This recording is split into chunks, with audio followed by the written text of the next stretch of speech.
꼬일 대로 꼬인 정치권 이슈를 세상에서 가장 재미있고 알기 쉽게 분석해주시는 두 분과 함께하는 코너 이번 주 탑3 시 읽는 시사평론가 이름을 거꾸로 해서 완성된 시사평론가 김성환 평론가 모셨고요.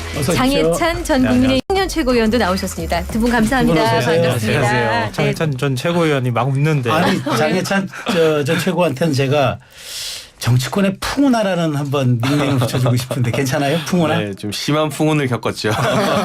원래 이 풍운하의 원조는 우리가 그 돌아가신 김종필 전 국무총리 전 총리 김 전 총리를 보고 우리가 풍운하라 불렀는데 올해 부침이 여러 가지 많아서 제가 우리 장 최고에게. 근데 저 너무 기분 좋은 게 제가 방송 처음 데뷔했을 때 우리 김성환 평론가님과 1대1로 시작을 했었거든요. 그랬군요. 그게 거의 10년 전입니다. 근데 인연이 굉장히 깊습니다. 한 10년의 풍운을 거치고 다시 마주 앉아서 기분이 굉장히 색다르고 좋습니다. 그러면 김성환 평론가님 여기 잘 자랐습니까?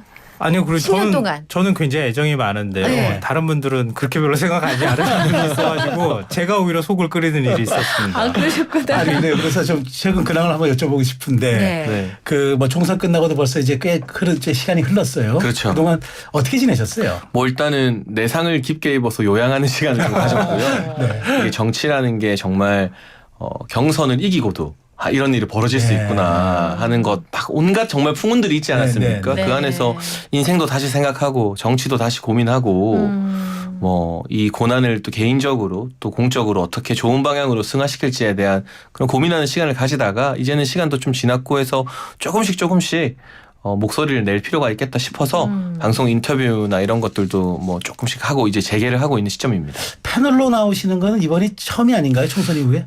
단독 인터뷰는 몇 번 했는데 네, 이렇게 상대방 분이 계시는 거는 뉴스의 피플이 처음이시죠? 네, 제가 김성환 쌤이 아니었으면 안 했을 거예요. 제가 아직 뭐 패널을 하고 싶은 마음은 별로 없는데 예전에 너무 오래 많이 했고 저도 이제 회복기니까. 근데 워낙 진보지만 제가 신뢰하는 이 평론가시기 때문에 말씀을 듣고 싶고 보고 싶어서 나왔습니다. 여야도 이런 관계였으면 좋겠어요. 진짜. 정말 이슈앤 피플에서 오늘 또 무슨 핫한 뉴스를 또 제공하실지 기대가 큽니다. 우리 장혜찬 최고위원님. 네, 자 이번 주 탑3 그럼 본격적으로 첫 번째 키워드 보겠습니다. 첫 번째 키워드 한동훈 김건희 문자 익십 논란인데요. 이게 줄여서 읽는다의 읽자, 씹는다의 씹자인 거죠. 혹시 모르실 청취자 여러분들을 위해서 근데 이걸 이제 일시비로 방송에서 얘기하기 좀 부적절해서 문자 무시 논란으로 그냥 할게요. 이게 사실은 발음하기가 좀 그렇고 해서 방송용으로 좀 적절하지 않은 것 같아요. 그래서 이건 장혜찬 최고한테 질문을 드려볼게요. 사실 제가 어제 밤에 8시 반에 올린 페북 글을 봤습니다. 그 무슨 진실을 알고 계신다는 그런 뉘앙스던데. 그러니까 확인을 해드린 거죠. 저한테 이제 기자분들 문의가 많이 와서 뭐 정말 그 어제 CBS 김규환 논설실장이 말한 것처럼 김건희 여사가 지난 1월에 그 한 브랜드 파우치 논란과 관련해서 당의 결정에 따르겠다. 뭐 사과하라면 사과도 하고 더한 것도 하겠다라고 한동훈 당시 비대위원장에게 문자를 보냈는데 한동훈 위원장이 읽고 답을 하지 않았다. 그러니까 소위 일십, 무시. 이런 이 보도를 어제 김규환 논설실장이 CBS에서 하지 않았습니까? 이 진위 여부를 둘러싸고 실제로 그런 문자가 갖고 읽었는데도 무시당한 것이 맞느냐라는 확인들이 많이 오는데 개별적으로 제가 취재에 일일이 응하기도 그렇고 그런데 어쨌든 정치를 하는 사람이고 여당 지도부를 했었기 때문에 확인은 가능하잖아요. 사실 여부에 대해서. 확인해 보니까 그런 일이 있었고요. 그리고 저 개인적으로도 좀 충격적이고 놀라운 것은 문자를 한 번 보내고 무시당한 게 아닙니다. 아니, 이게 한 번이 아니에요? 네, 5번을 보냈습니다. 5번이요? 같은 취지에? 네, 같은 취지에 내가 사과하겠다.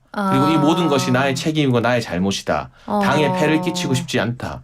어떤 방식이든 당이 정해주는 방법대로 내가 다 따르겠다. 라는 취지의 이 문자. 물론 내용이야 뭐 조금씩 다르겠죠. 근데 이제 그 당시에 뭐 사과하냐 안 하냐 뭐 이런 말들이 있었으니까 전원 형태로 주위에 이제 이런 사실들이 알려졌던 것 같은데 저는 좀 이해가 안 되는 게 아니 이런 공적인 중대한 내용 아니고요. 그냥 개인적인 관계라도 김성환 쌤이 저한테 문자 5번 보내는데 제가 답장 안 하면 그건 좀 인간적으로 너무한 거잖아요. 근데 이거는 단순히 사적 문자가 아니라 공적인 문제거든요. 그렇죠. 비대위원장과 영부인의 문제잖아요. 대국민 사과라는 건 이게 사적 대화가 아닙니다. 근데 이건 사적 논의라서 답장 안 했다는 말은 사실 너무 궁색한 변명이에요. 그것도 한 번이 아니라 근 한 일주일에서 열흘 기간 사이 5번이나 문자를 보냈는데 그러면 디테일한 논의를 직접 하는 게 부담스러우면 알겠습니다. 답장하고 비서실장과 논의하겠습니다 해서 이걸 테이블에 올리면 되는 거잖아요. 네. 근데 그 어떤 액션도 취하지 않았다는 것은 지금 돌아보면 아무리 선회하려고 해도 납득이 안 되는 일인 것 같아요. 하나만 더 여쭤볼게요. 이 논란이 됐던 게 이제 1월 8월, 그러니까 지난 1월 8일로 거슬러 올라가서 1월 21일에서 이제 이른바 그 한동 사태로 나올게까지 13일 정도의 그 시간 사이에 벌어진 네. 문자 논란인데 네. 그럼 지금 장 최고가 말씀하신 5번의 문자가 그럼 이 시기에 계속 그 즈음이죠. 그 안에 계속 5번 있었다는 네, 논란이 말씀입니까? 한참 촉발됐을 때. 네. 그때 김건희 여사가 보낸 내용은 모두 자신의 책임이고 본인이 사과하겠다. 네. 그리고 당에서 그런데 이거를 당과 상의 없이 했다가는 또 당에서 왜 뭐 그런 방식으로 하냐 뭐 어떠냐 그렇죠. 어떠냐 뭐 정무적으로 말이 나올 수 있으니 네. 그러니까 모든 걸 그 당시 한동훈 비대위 당이 하는 대로 맞춰주겠다는 취지인 거죠. 네. 그런 취지로 알고 있습니다. 그 시기에 5번이 오고 갔다. 네. 네. 아니 갔기만 했죠. 오고 간 건 없죠. 그렇죠. 가기만 하고 5번 무시를 당한 거죠. 네. 또 이건 제가 의견 내기가 참 뭐해가지고요. 제가 아는 게 많지가 않아서 네. 좀 궁금한 게 시점 얘기 나왔으니까 좀 여쭤보고 싶은데요. 여기 나오셔서 취재하시는 그러니까 이게 네. 김경일 비대위원이 네. 이른바 이제 사과 요구를 했던 거, 뭐 이른바 마리 앙뚜아네트 네. 발언 시작한 게 1월 17일이에요. 유튜브에서 나온 게. 네. 그리고 대통령실에서 한동훈 위원장한테 사퇴를 요구했다고 하는 게 1월 21일이거든요. 그렇죠. 21일. 네. 그리고 알다시피 1월 23일 날 서천 화재 현장에 대통령하고 한동훈 위원장이 같이 가서 이른바 폴더 인사가 있었잖아요. 그리고 네. 이제 화해를 한 거란 말이에요. 네. 시점상으로 보면은 1월 17일부터 대통령실 사과 요구한 때까지가 1월 21일이거든요. 네. 대략 그 시기에 5번의 문자가 갔다는 건가요? 네. 왜냐하면은 그 이후에 화해가 이루어졌으니까요.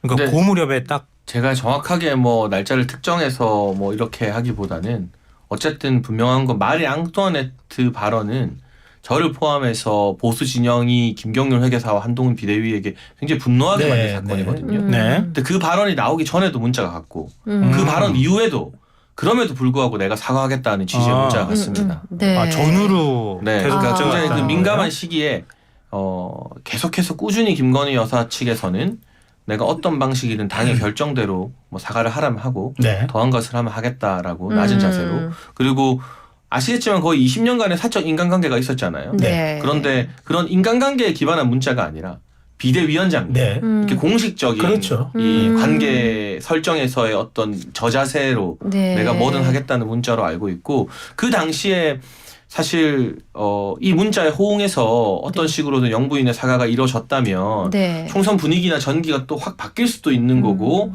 불안했던 당정 관계가 화합을 할 수도 있었던 네. 부분인 것인데 음. 알 수 없는 이유로 뭐 납득이 잘 안 돼요. 왜 이걸 그냥 일방 무시했는지. 왜 그랬다고 생각하세요? 모르겠어요. 지금 뭐 별의별 이야기가 다 나오는데 사실은 이 디올 파우치 문제는요. 네. 김경률 회계사가 터트리기 전에는 네. 민주당과 언론에서도 그 전에는 집중적으로 들어가지 않았던 문제예요. 왜냐하면 최재형 목사의 과거 뭐 국가보안법 전력이나 네, 이런 네, 것들 네. 때문에 그렇게 큰 화제가 아니다가 이걸 큰 화제로 만든 것도 사실은 한동훈 비대위의 김경률 회계사거든요. 네. 그러니까 앞에서는 그렇게 화제를 만들어서 막 마리 앙뚜아네트라는 표현까지 쓰고 사과해야 된다고 하다가 뒤로는 사과하겠다고 문자가 오는데 이런 방구 답장도 없었다라는 어떤 이중적인 좀 회전양면술일 수도 있는 거잖아요. 그러니까 이게 도대체 뭘까? 대통령과의 차별화. 내가 대통령 사람이 더는 아니다라는 거 보여주기 위한 정치적 장치였나 싶은 생각이 들 정도로 이거를 납득할 수 있는 사람은 많지 않을 것 같습니다. 그럼 제가 또 아니 김성환 평론가 객관적으로 보시기에 네. 자 그럼 여기서 김성환 평론가 정치 평론 하시니까 자 이 한동훈 위원장이 그런 선택이 그러니까 사실이라고 치면 본인도 인정을 하긴 했어요. 이제 문자가 온 건 사실이라고 왜 그랬을까요? 좀 그 얘기 넘어가기 전에 네. 이 부분을 좀 짚고 싶은데요. 왜냐하면은 만약에 김건희 여사가 그런 의사를 갖고 있다고 하는데 한동훈 위원장이 그걸 무시를 했어요. 그렇다 하더라도 할 수 있는 정말 사과할 수 있는 방법은 없었을까? 이게 첫 번째로 좀 궁금한 거고요. 그렇게까지 여사의 뜻이 그랬다면은 2월 7일 날 대통령이 KBS하고 대담을 했잖아요. 그때 박절이라는 용어를 사용하면서 사실 사과하지 않으면서 이건 일종의 정치 공작이라는 입장을 취했단 말이에요. 굳이 그렇게 할 필요가 없었던 거잖아요. 왜냐하면 당시에는 국민의 모든 시선이 대통령이 사과를 할 것인지 말 것인지 이 부분에 쏠려 있는 상황이었는데 오히려 대통령이 그 박절하다고 하는 표현 때문에 더 사안이 커졌단 말이에요. 반발심도 더 커졌고. 또 그러면은 그 이후에 김건희 여사가 그런 뜻을 갖고 있었음에도 불구하고 대통령은 왜 KBS 대담에서 그런 입장을 밝혔는가. 이게 의문이 잘 풀리지 않아요. 만약에 한동훈 위원장이 무시했다 하더라도 그러니까 두 가지인 거죠. 무시했다 하더라도 입장을 밝힐 수는 없었던 것인지 여사가 그렇게 뜻을 갖고 있었다면 대통령도 그 뜻에 부합하게 국민들한테 KBS 대담에서 사과했으면 됐을 텐데 왜 안 했던 것인지 그게 궁금하다는 거예요. 이게 좀 민감한 사안인 것 같은데요. 그 당시에도 그렇고 저도 지금도 그렇고 저 개인의 소신으로는 이건 정치 공작이라고 생각을 합니다. 네. 사실 돌아가신 선친과의 인연을 네. 이용하는 비인간적인 정치 공작이라고 생각을 하는데 이게 민감한 정무적 문제이기 때문에 네. 당정에서 일치된 어떤 컨센서스라고 하죠. 공감대가 필요한 부분인 것 같아요. 그러니까 이렇게 사과하겠다고 수차례 밝혔는데 이 입장이 돌아오지 않은 것은 그 사과를 일방적으로 뭐 하는 것에 대해서 당이 부정적으로 바라보는 것인가라고 생각을 할 수밖에 없는 것이고 한편으로는 이 문제에 대한 사과를 어느 장소에서 해야 되는지 뭐 어떤 방식으로 네. 언론과 인터뷰를 할지 아니면 뭐 기자회견을 할지 근데 이런 식의 기자회견을 그렇다면 용산에서 하는 게 맞는지 아니면 뭐 당사에 나가서 해야 되는지 매우 하나하나가 다 민감한 문제고 당이 노골적으로 대통령실과의 어떤 소통이나 이런 걸 거부한 채 선거는 우리가 하겠다라고 주도권을 가져가고 있는 상황에서 정말 이러지도 저러지도 못할 상황이었던 것 같고 아주 심플하게 이 문제는 이걸 가지고 그러면은 구체적인 사과의 방식이나 시기나 이런 거 한동훈 비대위원장이 김건희 여사가 직접 논의하는 게 부담스러워서 네. 알겠다고 하고 요 라인을 가동시키면 되는 거잖아요. 공을 조금 넘겨서 할 수도 있었죠. 정무수석이나 비서실장에게 연락해서 네. 내가 이런 연락을 받았다. 이게 여사님 뜻인 것 같다.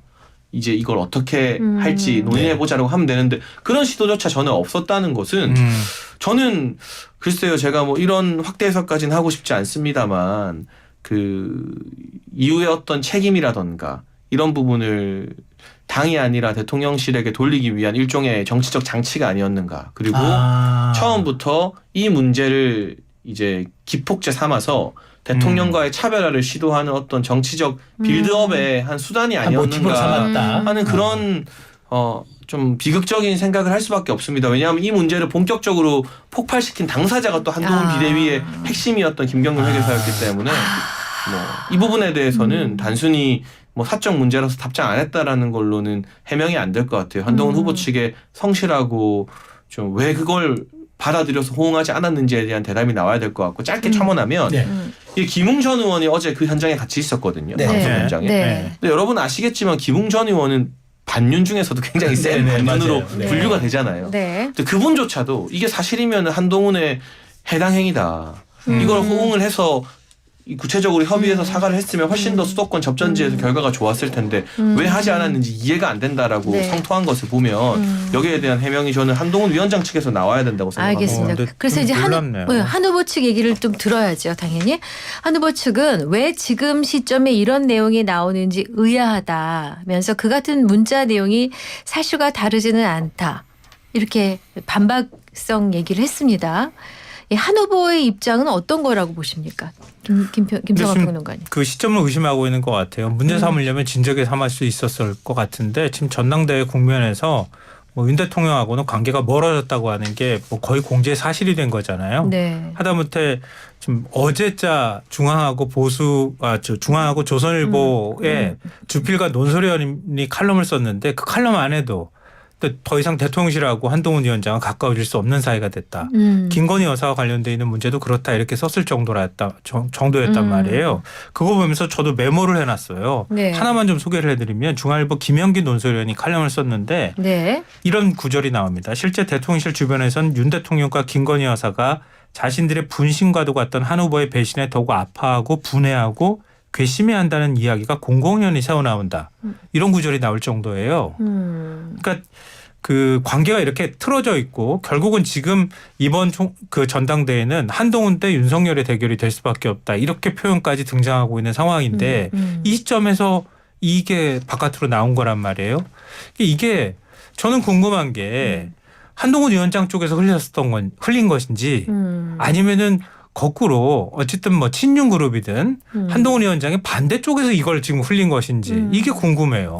자, 근데 여기에서 이제 그 신지호 한동훈 캠프 측 상황실장은 김 여사께서 왜 그걸 한 위원장에게 묻냐, 독자적으로 판단하면 될 일이었다는 식으로 지금 얘기를 하는데, 그러면은 지금 이게 말하자면은 이 타이밍에 이게 불거진 거는 김상현 평론가 보기에는 의도가 있다고 보세요? 그러니까 어느 쪽이 흘렸는가에 따라서 분석이 달라질 수밖에 없다는 거죠. 그러니까 예를 들면 이른바 비한동훈 반한동훈이든 뭐 친윤이든 간에 그쪽에서 다른 그룹 쪽에서 이걸 소문으로 들었던 어떤 방식으로든 그 논설실장한테 이걸 흘렸다고 하는 얘기는 결국 한동훈은 나중에 만약에 전당대회 때 당대표가 되더라도 윤 대통령하고 등을 돌릴 수밖에 없고 당이 급속도로 분란 속으로 빠져들 수밖에 없다. 그러니까 최상병 특검법과 관련해서도 대통령하고 일정하게 인식이 다른 것들을 보여주는 걸 보니 차별화를 지금 시도하는 것이고 그럼 결국은 당이 분란으로 빠진다는 얘기는 대통령하고 멀어진다는 얘기고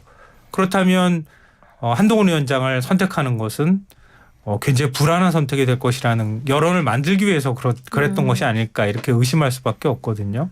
그 상황은 그렇고 반대라면 반대라고 하면은 그 한 위원장 쪽에서 만약에 흘린다고 가정을 한다면 그러니까 김건희 여사가 사실은 지금 한 위원장에 대한 반감을 갖는 가장 중심에 있는 거잖아요. 국정은 윤석열 대통령이 하고 있는 것인데 여사가 너무 국정에 있어서 개입하거나 대통령의 선택에 좌지우지할 수 있도록 하는 이런 영향력을 행사하는 거 아니냐라고 하는 반발 여론이 생겨나게 만들기 위해서 그랬던 거 아니냐 이런 의심을 또 하게 되는 거고요. 근데 뭐 제가 파악한 바로는 제가 취재한 바로는 사실은 1월 달부터 당에서 워낙 이 문제로 왈가왈부가 심하게 있었지 않습니까? 그렇죠. 그게 이제 김경률 비대위원회 마포 공천 문제로까지 번지고 그랬죠. 여러 논란이 있으니 이제 현역 국회의원들도 뭐 대통령실이나 또는 가까운 사람들을 통해서 사과하냐 안 하냐 사과해야 된다 말아야 된다 이런 여러 의견들이 교환이 있었을 겁니다.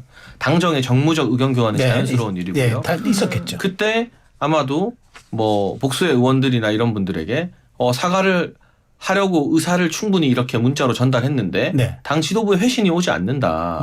소통이 오지 않는다라는 게 전원 형태로 좀 퍼져 있다가 이게 취재가 된 것이 아닐까. 그러니까 정치권의 여러 사건들이 아름아름 사람들이 다 알아도 그때는 너무 민감해서 못 터뜨리는 문제들이 많아요. 저도 지난 총선 공천 과정에 무슨 일이 있었는지 뭐 말하면 지금이야 뭐 엄청 주목을 받고 하겠지만 이게 때라는 게 다 있지 않습니까? 그런 일들이 많은데 이번에 이제 좀 전대라는 중요한 국면에서 그걸 알고 있던 여권의 의원들이 뭐 친분이 있는 기자들이나 이런 사람들한테 말했던 것들이 이제 응축되면서 전달된 게 아닌가 싶고요. 이거를 뭐 신지호 상황실장 말처럼 알아서 하면 되지 한동훈 비대위원장에게 왜 문자 보내냐? 이거는 너무 말이 안 되는 해명인 게요. 사실 당에서 제가 지도부 할 때도 늘 요구하는 게 뭔지 아십니까? 대통령실이나 정부에게 모든 걸 당이랑 상의하라고 요구해요. 당이랑 상의 안 하고 혼자 하지 마라. 정무적인 모든 결정을 당 지도부랑 상의하라고 요구하는 게 어느 지도부나 이 여당일 때 대통령실과 정부에게 강력하게 요구하는 바입니다. 더군다나 총선이잖아요. 국민의힘 간판으로 치르잖아요. 그러니까 이거는 당에서 사실 김경률 회계사의 위상은 한동훈의 입이라고 평가를 받고 있는데 공공연하게 그럼 사실상 한동훈 위원장이 말한 거나 다름없다라고 다들 인식을 한 상황에서 그 난리가 났는데 그럼 그거를 사과할지 말지 어떻게 사과할지 한동훈 위원장과 상의해야지 일방적으로 하면 또 일방적으로 했다 뭐 사과 내용이 어떻다 형식이 어떻다 당에서 또 분란이 일어날 수 있으니 이 부분은 저는 공적으로 비대위원장에게 메시지 보낸 게 문제라고 생각하지 않습니다. 답을 하지 않았다는 게 어떻게 보면 직무유기인 거죠. 해당 행위라는 표현도 나오고 있는데 저는 그 당시 당대표로서의 직무유기라고 생각합니다. 이게 전당대회에 미칠 영향이 굉장히 클 수 있는 사안이기 때문에 자꾸 궁금증이 생기는데요. 그러니까 김건희 여사가 그러면은 정무 라인을 통해 가지고 한동훈 위원장한테 연락할 수 있는 방법은 없었습니까? 그러니까 사적으로 연락했다고 하는 게 지금 그 한동훈 전 위원장도 사적으로 연락해서 공적인 그 정확한 표현은 이렇게 돼 있어요. 보니까 오늘 이제 기자들하고 만나서 얘기했잖아요. 집권당의 비대위원장과 영부인이 사적인 방식으로 공적이고 정무적인 논의를 하는 것이 적절하지 않다. 이렇게 생각했기 때문에 자기는 거기에 대한 답을 하지 않았다는 취지로 얘기를 했거든요. 아 근데 너무 이해가 안 돼요. 대통령 영부인과 여당 비대위원장의 대화가 어떻게 사적일 수가 있죠? 그 관계부터가 사적일 수 없는 관계잖아요. 이전에 사적 인연이 있더라도 네. 그 위원장님이라고 하면서 만약에 보냈다면 그러니까 이게 또 여사 입장에서는 김건희 여사 입장에서는 5번이나 보내서 소위 말하는 일십을 당했는데 어느 정무 라인을 통해서 이걸 또 전달하겠습니까? 가장 확실하게 직접 전달을 했는데 그리고 이게 중간에서 연결하는 사람이 많아지면 말이 새어나가잖아요. 네, 그렇죠. 그럼 뭐 사과를 하니 마니 이런 또 불필요한 논란을 자아내는 기사들이 또 나갈 수 있고 일종의 김 빠지는 기사들이 나갈 수 이 살얼음판을 걷는 심정으로 누구에게 말 세워나가지 않게 직접 소통할 수 있는 걸 물어봤었기 때문에 공이 이제 한동훈 위원장에게 그 당시 넘어갔던 것이고요. 네. 우리는 몰랐지만 저도 이 당시에는 전혀 모르고 있었습니다. 이런 문자가 왔었다는. 어쨌든 이제 이 일이 일파만파라서요. 당장 다른 후보들의 공격이 거셉니다. 원희룡 후보는 그때 김 여사 문자에 호응했으면 당의 어려움 안 겪었을 거다. 나경원 후보는 판단력 경험 부족에서 나온 오판이다. 또 윤상현 후보 결국 신뢰가 없다는 방증이다. 이렇게 얘기를 했고 또 한편 천하람 개혁신당 원내대표는 이건 김건희 여사의 전대 개입이다. 이렇게 지적을 했습니다. 여러 가지 의견들 나오고 있는 상황인데요. 우리 김성환 평론가 의견 여쭤보겠습니다. 아니요. 이거는 제가 아까 그 질문한 것으로 대체도 될 것 같아요. 그러니까 어느 쪽이든 양쪽에서 어느 쪽의 의사가 더 이 타이밍이 굉장히 공교롭기 때문에 어느 쪽이 의도를 갖고 있었느냐 이렇게 해석하기 시작하면 말씀드렸던 것처럼 그렇게 양쪽으로 극단적인 해석이 가능할 것 같은데요. 그럼 전망은 되시잖아요. 다만 이게 어떤 영향을 미칠 것인가 이 부분은 어떤 의도하고 상관없이 그러니까 그 앞으로 파장을 어떻게 뭐 미칠 것인지 이 부분에 대해서 얘기를 하자면 한동훈 위원장한테 결코 좋은 이슈는 아닐 것이다 이렇게 생각해요. 뭐 지난주 제가 이 자리에서 여론조사 분석하면서 어대안은 깨진 것 같다 맞아요. 이렇게 그 말씀을 얘기하셨어요. 드렸는데요. 그러니까 그만큼 큰 대세는 아니더라도 지금도 한동훈 위원장이 좀 당내 경선에서는 어찌됐든 우세한 건 분명하단 말이에요. 근데 제일 중요한 건 윤 대통령하고 당대표가 됐을 때 관계 설정 어떻게 할 것인가. 여기 특히 차상관 특검법 문제와 관련해서 제3자 그 특검 추천이라고 하는 안을 냈단 말이에요. 그 부분도 지금 여권에서 논란이 되고 있는 마당에 결국은 김건희 여사를 통해서 문제를 풀 수 있었음에도 불구하고 만약에 의도적으로 그걸 외면했다고 하는 여론이 퍼진다면 한동훈 위원장에 대한 불안감들이 당원들 사이에서 더 확산할 수 있겠다. 이슈의 어떤 파장으로 보면 저는 그쪽에 더 무게가 실릴 수밖에 없다고 생각합니다. 그러니까 제가 이 정치권에서 몇 년 사이 풍운을 겪고 나니까 제일 중요한 게 감성이에요. 그러니까 여러 가지 논리적인 것보다 감성적인 코드가 어떻게 전달되느냐가 정치에서 제일 중요하잖아요. 그런데 뭐 공적이고 뭐 그 당시에 민감한 사안이고 다 떠나서 문자 5번에 어떤 답장도 하지 않았다. 이게 특히 이 보수적인 정서를 가지고 있는 영남권 기성세대나 전통 당원들에게 감성적으로 어떤 영향을 미칠까. 아니 저 같으면 이재명 대표가 문자 와도 답장을 할 것 같아요. 쉽게 말해서. 예. 알겠습니다. 근데 이거는 그러니까 정치가 우리가 그러잖아요. 사실의 영역이 아니라 인식의 영역이라고 하는데 그런 것들이 이번 그럼 총선에 이번 당권 그 과정에서 아마 좀 변수가 될 거라고 그러니까 한동훈 위원장의 어떤 지나치게 차가운 면모라고 뭐 순화해서 제가 표현을 하겠습니다. 그리고 이게 소통 부재인 거잖아요. 그리고 이뇨한 전 혁신위원장 같은 경우도 소통이 안 됐다라는 것에서 토로하고 있는데 이렇게 인간적인 어떤 소통이 잘 안 된다는 약간 비인간적으로 느껴지는 부분 이런 것들이 감성적으로는 한동훈 위원장에게 좋은 키워드가 될 수는 없죠. 알겠습니다. 일단 이게 이제 막 발생한 문제여서 또 한동훈 후보 측의 얘기도 더 많이 들어볼 수 있는 기회가 있어야 될 텐데 마침 오늘 YTN 라디오에 한동훈 후보가 이따 5시인가죠? 5시에 출연하게 되니까요. 저희 YTN 라디오 쭉 들으시면 될 것 같습니다.